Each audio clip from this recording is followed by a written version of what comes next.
Every January, my city, Gondar, transforms. It's a feeling that starts subtly, a hum in the air that grows into a city-wide symphony of anticipation. They call it Timcat the Epiphany, but for me, this year, it feels like something more. It feels like the whole city is preparing for a wedding, and I, somehow, am the bride. My name is Alem, and this is the story of how I found my heart amidst the processions and prayers of Gondar, the January Groom. The first sign is the color white. It floods the cobblestone streets, a river of people draped in traditional Habesha chemis. The fine, hand-woven cotton feels like a second skin, a uniform of shared identity and celebration. Intricate embroidery, the tibub, flashes in shades of gold, red, and green along the hems and necklines, each pattern telling a story of its own. Then come the parasols. They bloom above the crowd like a garden of giant, colorful flowers, swaying to a rhythm only they can hear. Their vibrant silks and velvets, adorned with shimmering threads and fringe, paint the sky, shielding the honor from the bright Ethiopian sun.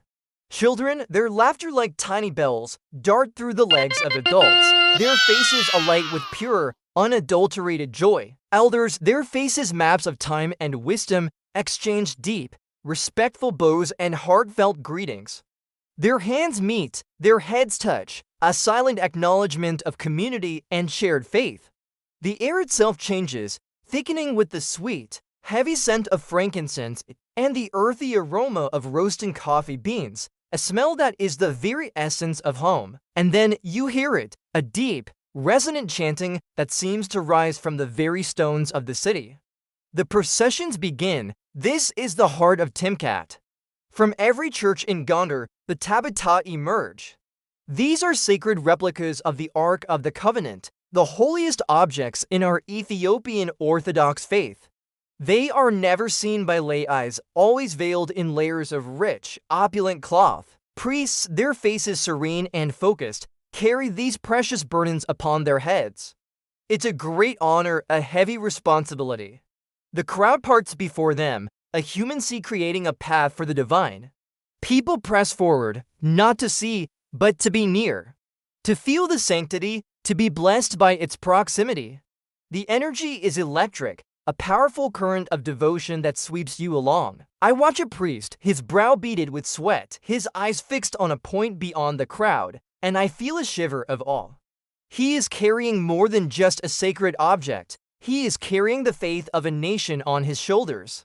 The ceremonial umbrellas, larger and more ornate than the parasols, spin and twirl above the tabatot, their silver and gold crosses glinting in the sun. They are like celestial guardians, dancing in honor of the holy procession. All paths in Gondar during Timcat lead to one place, Fasilides Bath. This ancient, stone-walled compound, built by Emperor Fasilides in the 17th century, is our River Jordan.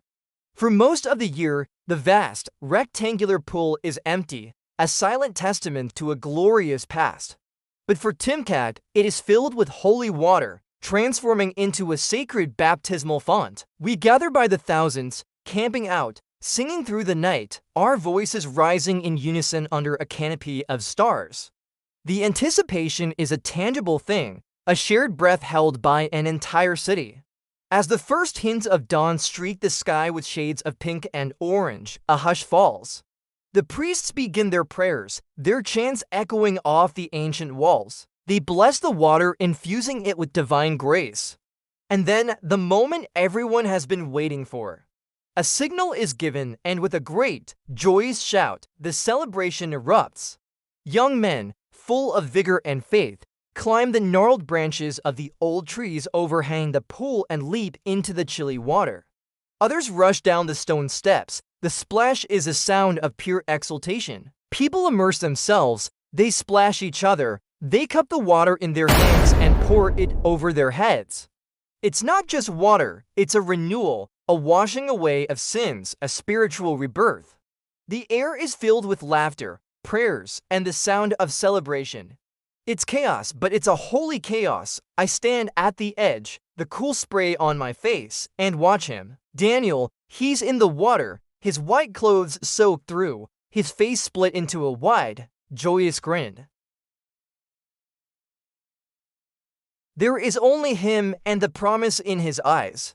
As the sun begins its descent, casting long, dramatic shadows across the royal enclosure, the castles of Gondar are bathed in a warm, golden light. The day's fervent energy softens into a gentle, celebratory hum.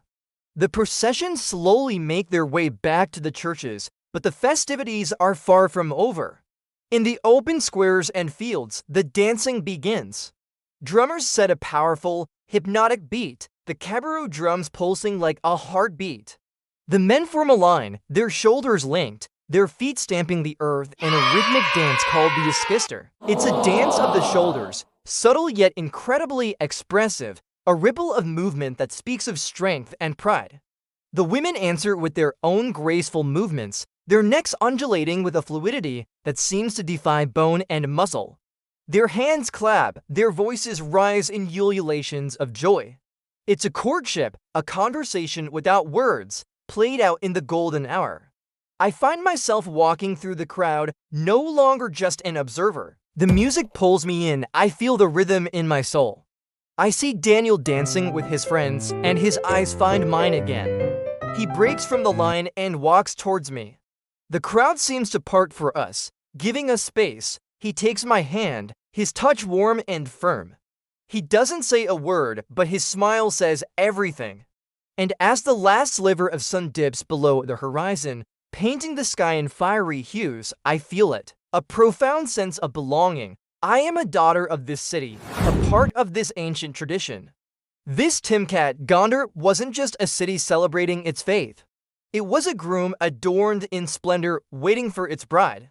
And I, Alem, finally understood I was home, and my heart had found its celebration.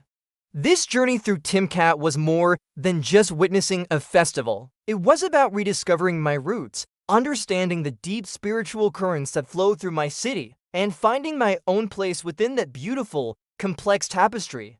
It was about seeing the divine in the collective joy of my people and finding a personal, intimate love in the midst of it all. Thank you for walking through Gondar with me. If this story touched your heart, please like, share, and subscribe for more journeys into the heart of culture and tradition.